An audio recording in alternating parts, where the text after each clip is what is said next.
નમસ્કાર મિત્રો, આજે આપણે ચેપ્ટર 6 તત્વોના અલગીકરણના સામાન્ય સિદ્ધાંતો વિશે અભ્યાસ કરવાનો છે. આ ચેપ્ટરની પ્રસ્તાવનાની અંદર ઘણી બધી ઐતિહાસિક માહિતી આપેલી છે.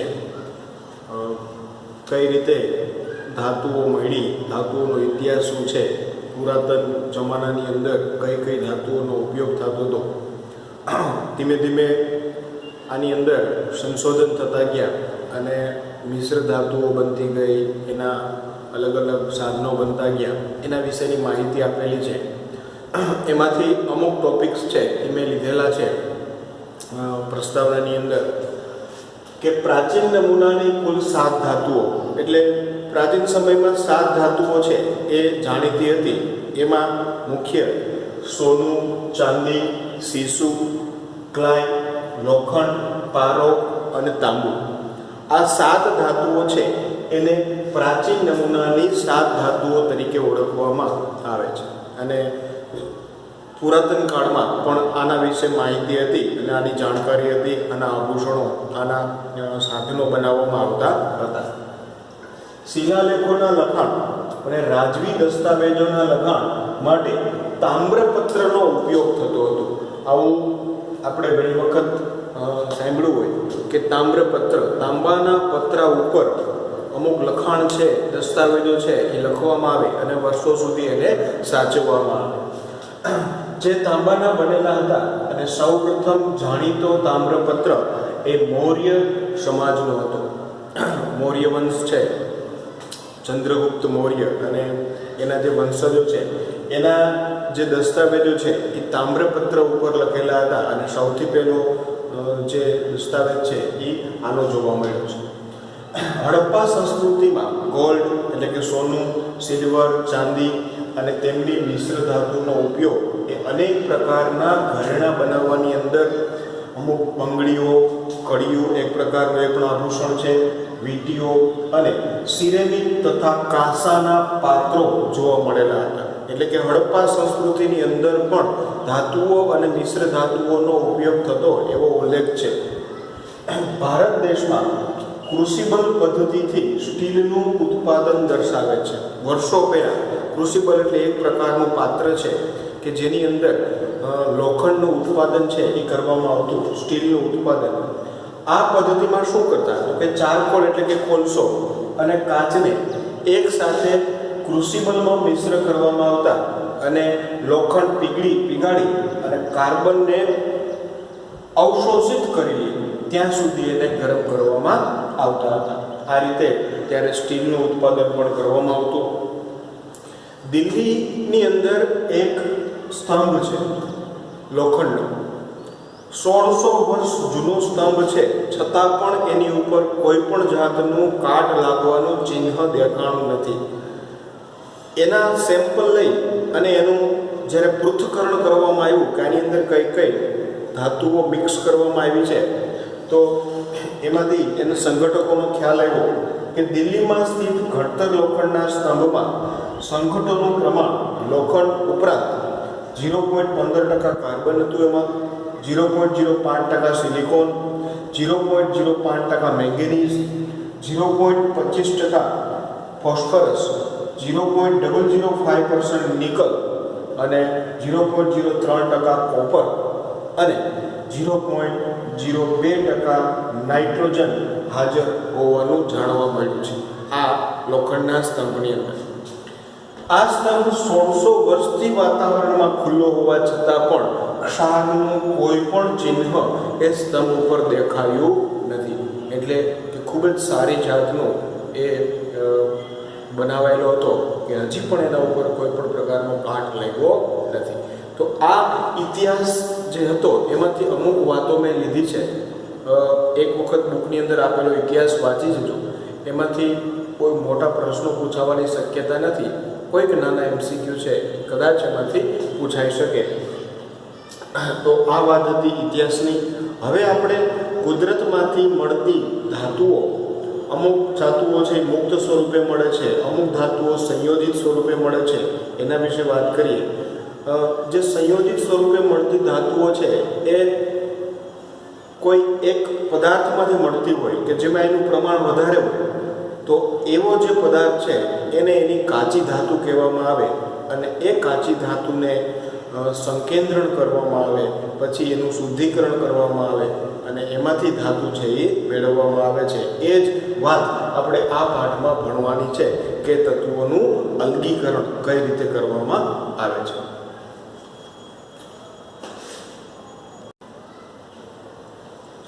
કુદરતમાં મુક્ત સ્વરૂપે મળી આવતા તત્વો કયા કયા છે?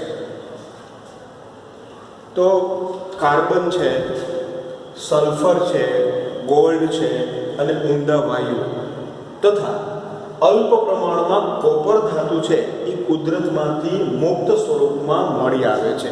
કયા સ્વરૂપની વાત કરે છે? તો કે મુક્ત સ્વરૂપમાં. એમને કોઈ સાથે સંયોજન વગરની પણ મળી આવે છે.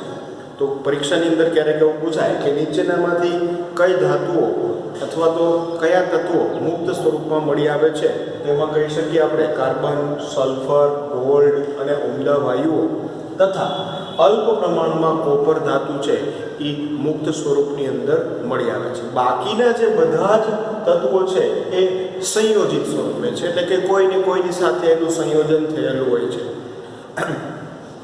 ધાતુઓમાં એલ્યુમિનિયમ છે એ ખૂબ જ વિપુલ પ્રમાણમાં મળી આવે છે અને તે પૃથ્વીના પોપડામાં સૌથી વધુ પ્રમાણ એટલે કે લગભગ 8.3% વજનથી ધરાવતું ત્રીજા ક્રમનું છે. એટલે કે એનો જે ક્રમ છે પૃથ્વીની અંદર મળી આવતા તત્વોની અંદર ત્રીજા ક્રમની ધાતુ છે. અને તે અબ્રખ એટલે કે માઇકા અને માટી તે સહિત ઘણા બધા અગ્નિકૃત ખડકોનો મુખ્ય ઘટક છે.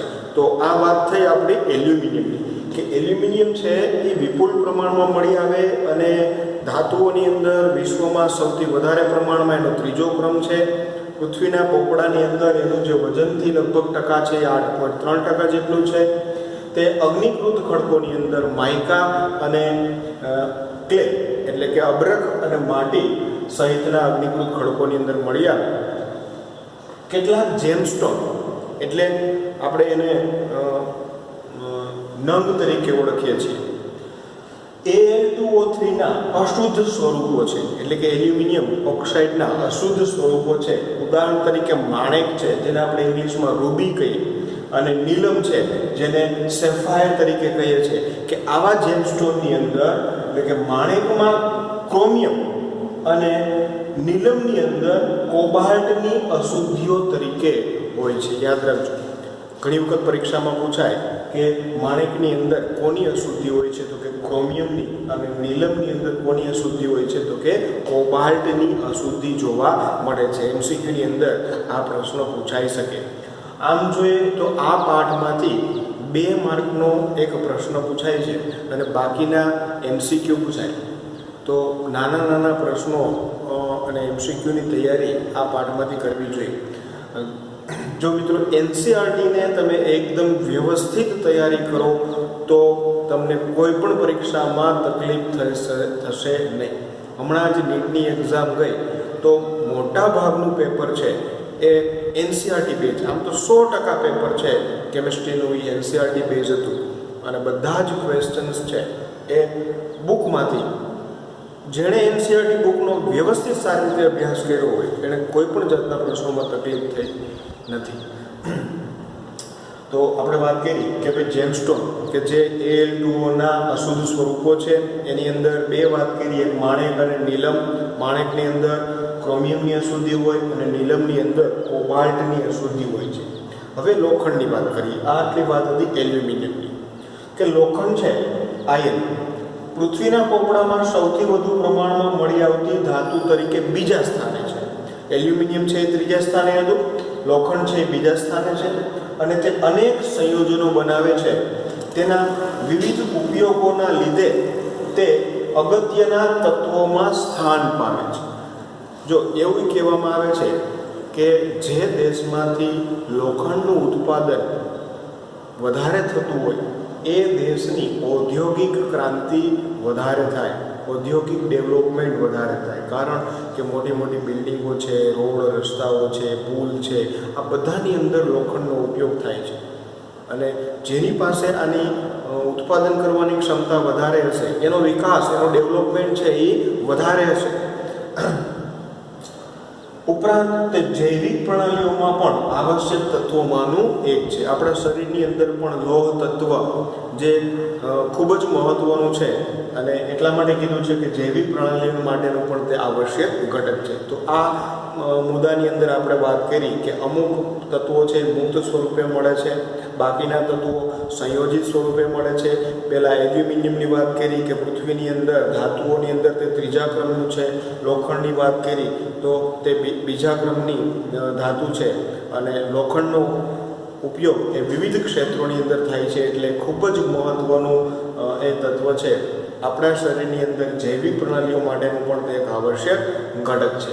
હવે કેટલીક અગત્યની ધાતુઓ જેમાંથી મળી આવે છે એની અયસ્ક એટલે કે કાચી ધાતુઓ કઈ કઈ છે એના વિશે આપણે ચર્ચા કરવાની છે.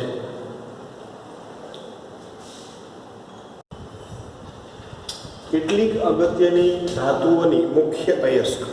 અયસ્ક એટલે શું, પહેલા એના વિશે ચર્ચા કરી. અયસ્ક એક એવો ખડક અથવા તો જથ્થો છે કે જેની અંદરથી આપણે જે ધાતુ જોઈએ છે એનું પ્રમાણ વધારે હશે. ફોર એક્ઝામ્પલ, આપણે બોક્સાઇટની વાત કરીએ તો બોક્સાઇટ એક એવી કાચી ધાતુ છે કે જેની અંદર એલ્યુમિનિયમનું પ્રમાણ વધારે હશે. એનું તમે પ્યુરિફિકેશન, શુદ્ધિકરણ કરો, સંકેન્દ્રણ કરો, શુદ્ધિકરણ કરો તો એમાંથી એલ્યુમિનિયમ મળવાનું પ્રમાણ અથવા તો એલ્યુમિનિયમ મળવાની શક્યતા વધારે છે. તો એવી જે પદાર્થ કે જેમાંથી એ ધાતુ મળવાનું પ્રમાણ વધારે હોય તેને આપણે અયસ્ક કહીએ છીએ. તો એ અયસ્ક અને એ અયસ્કનું સંઘટન કે એની અંદર કઈ રીતે એનું અણુસૂત્ર હોય છે, બંધારણ કઈ રીતે હોય છે એના વિશે આપણે ચર્ચા કરવાની છે. અહીંયા મુખ્ય આપણે 4 ધાતુઓ વિશે વાત કરશું: એલ્યુમિનિયમ, આયર્ન, કોપર અને ઝિંક. અને બધાની અલગ અલગ અયસ્કો વિશે ચર્ચા કરશું. સૌથી પહેલા એલ્યુમિનિયમ વિશે વાત કરીએ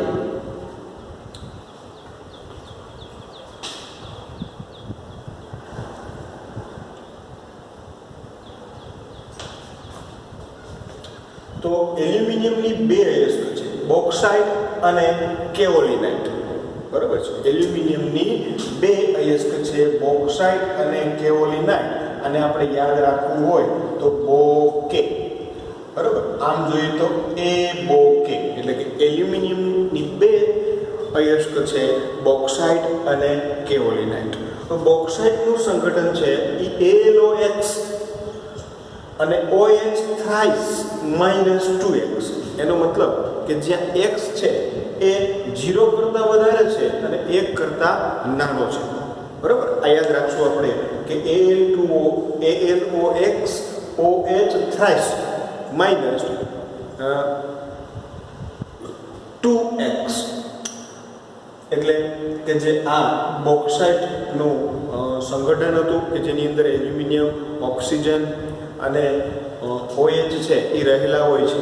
બીજી જે એની અયસ્ક છે એ કેઓલિનાઇટ છે.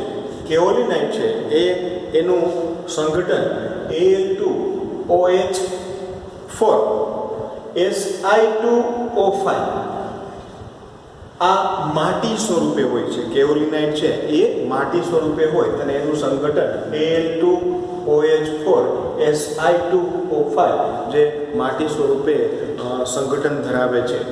એના પછી આપણે આયનની વાત કરીએ તો એલ્યુમિનિયમમાં કેટલી એની અયસ્કતા 2 હતી, એક બોક્સાઇટ અને બીજું છે કેઓલિનાઇટ. બંનેના સંગઠન વિશે પણ આપણે વાત કરી કે આયનની 4 અયસ્ક છે મુખ્ય: હેમેટાઇટ, મેગ્નેટાઇટ, સિડેરાઇટ અને આયર્ન પાયરાઇટ્સ. આને આપણે યાદ રાખવી હોય તો હે મે સી આ. બરાબર, સાદુ ભાષામાં હિમેશિયા, હિમેશ રેશમિયા છે એની બદલે હિમેશિયા. બરાબર, તો આ કોની છે? આયનની છે. એટલે કે આ હિમેશિયા, આ હિમેશિયા. હિમેટાઇટ, મેગ્નેટાઇટ, સિડેરાઇટ અને આયર્ન પાયરાઇટ્સ. હવે એના જે સંગઠન છે હિમેટાઇટનું Fe2O3 એટલે કે 2 3 મેગ્નેટાઇટ Fe3O4 2 3 3 4 જો યાદ રાખવા માટે ભૂલ ન થાય એટલા માટે પહેલા હિમેટાઇટ આવે તો Fe2O3 મેગ્નેટાઇટ Fe3O4 અને સિડેરાઇટ એમાં FeCO3 અને આયન પાયરાઇટ્સ એની અંદર FeS2 જેનું સંગઠન છે FeS2 આયન પાયરાઇટ્સ. તો આ હતી આયનની અયસ્કો કુલ કેટલી હતી તો કે 4. કઈ રીતે યાદ રાખશું કે આ એટલે કે આયન હિમેશિયા, હિમેટાઇટ, મેગ્નેટાઇટ, સી સિડેરાઇટ અને આયન પાયરાઇટ્સ. તો આ 4 પહેલા 2 3 Fe2O3 3 4 Fe3O4 પછી FeCO3 અને FeS2 પાયરાઇટ્સ. આ જ રીતે કોપર છે તો કોપરની પણ 4 અયસ્ક છે અને જેને આપણે કોપર પાયરાઇટ્સ, મેલેકાઇટ, ક્યુપ્રાઇટ અને કોપર ગ્લાન્સ. તો આ રીતે કોમેક્યુકો, બરાબર, આ રીતે યાદ રાખીએ કે કોમેક્યુકો કોપરની 4 અયસ્ક છે. કોમેક્યુકો કોપર પાયરાઇટ્સ, મેલેકાઇટ, ક્યુપ્રાઇટ અને કોપર ગ્લાન્સ. બરાબર. તો કોપર પાયરાઇટ્સ, જો પાયરાઇટ્સ આવે ને તો અહીંયા FeS2 હતું, તો અહીંયા કોપર પાયરાઇટમાં પણ FeS2 છે પણ સાથે કોપર છે એટલે CuFeS2. બરાબર. તો આ બંને આપણે યાદ રાખી શકીએ કે જ્યાં પાયરાઇટ્સ આવે છે ત્યાં FeS2 કોમન છે. કોપર પાયરાઇટ્સની અંદર CuFeS2, મેલેકાઇટની અંદર CuCO3 કે CuOH twice અને ક્યુપ્રાઇટ Cu2O અને કોપર ગ્લાન્સ, જો યાદ રાખજો ગ્લાન્સ છે તો અહીંયા સલ્ફર આવે Cu2S કોપર ગ્લાન્સ Cu2S. ફરીથી એક વખત કહું છું, કોપરની 4 અયસ્ક આપણે જોવાની છે. એમાં કોમેક્યુકો કોપર પાયરાઇટ્સ, મેલેકાઇટ, ક્યુપ્રાઇટ અને કોપર ગ્લાન્સ. કોપર પાયરાઇટ્સ એટલે CuFeS2, મેલેકાઇટ CuCO3 અથવા તો CuOH twice, ક્યુપ્રાઇટ Cu2O અને કોપર ગ્લાન્સ એટલે Cu2S થશે. અને છેલ્લે ઝિંકની 3 અયસ્ક છે જેને આપણે ઝિંકેઝી આવું કહી શકીએ. ઝિંકની 3 અયસ્ક છે ઝિંકેઝી. ઝિંક બ્લેન્ડ જેને બીજું નામ છે સલ્ફાલેરાઇટ પણ કહેવાય, અને કેલેમાઇન અને ઝિંકાઇટ. ઝિંક બ્લેન્ડ, કેલેમાઇન અને ઝિંકાઇટ. આનું બીજું નામ છે એ સલ્ફાલેરાઇટ તરીકે પણ ઓળખવામાં આવે છે. હવે ત્રણેયના આપણે સંગઠન જોઈએ તો ઝિંક બ્લેન્ડ ZnS, આ વાત પણ આગળ આવી ગયેલી છે. ઝિંક બ્લેન્ડ ZnS, કેલેમાઇન ZnCO3 અને ઝિંકાઇટ એટલે કે ZnO. આ એના 3ના સંગઠન છે. ફરીથી એક વખત કહી દો, આમાંથી MCQ પૂછાવાની શક્યતા બહુ બધી છે. એક વખત તો આમાંથી 2 માર્કનો પ્રશ્ન પૂછ્યો કે ભાઈ આયન અને કોપરની અયસ્કના નામ અને તેના સંગઠન જણાવો. બરાબર. તો આપણે આ કોષ્ટક તૈયાર હોય તો આપણે એના MCQ અથવા તો પ્રશ્નોના જવાબ છે સરળતાથી આપી શકીએ. કેટલી ધાતુઓને આપણે જોવાના છે? 4. એલ્યુમિનિયમ, આયર્ન, કોપર અને ઝિંક. એલ્યુમિનિયમ માટે એબોકે, આયર્ન માટે હિમેશિયા, કોપર માટે કોમેક્યુકો અને ઝિંકેઝી. બરાબર. ઝિંક બ્લેન્ડ, કેલેમાઇન અને ઝિંકાઇટ. તો આ રીતે આ કોષ્ટક સુધીની વાત છે એ આ લેક્ચરની અંદર આપણે જોઈએ. વ્યવસ્થિત કોષ્ટક છે એ તૈયાર કરવાનું છે લખીને.